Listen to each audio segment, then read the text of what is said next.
La Bible commence son enseignement sur le mariage avec le modèle d'Adam et Ève. Un homme et une femme mariés, femme unie par Dieu. Genèse 2, 24. Marc 10, 7, 9. L'interdit est formulé par la loi. Tu ne commettras point d'adultère. Exode 20, 14. Le fait que l'interdiction soit simplement énoncée sans aucune explication indique que la signification de l'adultère était bien comprise à l'époque où Moïse a donné la loi. Les Écritures sont cohérentes dans l'interdiction de l'adultère. Jésus met fin à ces deux stratégies. Quiconque répudie sa femme et en épouse une autre commet un adultère. Luc 16, 18. Et quiconque répudie sa femme et en épouse une autre commet un adultère à son égard. Et si elle répudie son mari et en épouse un autre, elle commet un adultère. Marc 10, 11, 12.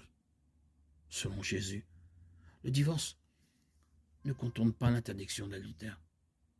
Si un homme marié voit une autre femme, la désire sexuellement, divorce de sa femme et épouse l'autre femme, il commet quand même un adultère.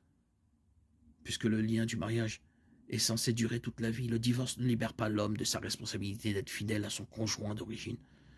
Dans le même ordre d'idées, nous reconnaissons que dans certains cas, les Écritures autorisent le divorce. Et lorsque le divorce est autorisé, le remariage est également autorisé sans être considéré comme un adultère. Jésus a poussé l'interdiction d'adultère encore plus loin que la loi mosaïque. Vous avez entendu qu'il était dit, tu ne commettras point d'adultère. Moi, je vous dis que quiconque regarde une femme pour la convoiter a déjà commis un adultère avec elle dans son cœur. Matthieu 5, 27, 28. Ainsi, même si un homme essaie d'éviter légalement l'adultère en demandant le divorce, il est déjà coupable à cause de la convoitise dans son cœur qui l'a poussé à de telles mesures. Si un homme amène légalement une autre femme dans le mariage, ce qui en fait un mariage polygame, il est toujours coupable d'adultère à cause de la convoitise dans son cœur qui l'a poussé à épouser une autre femme.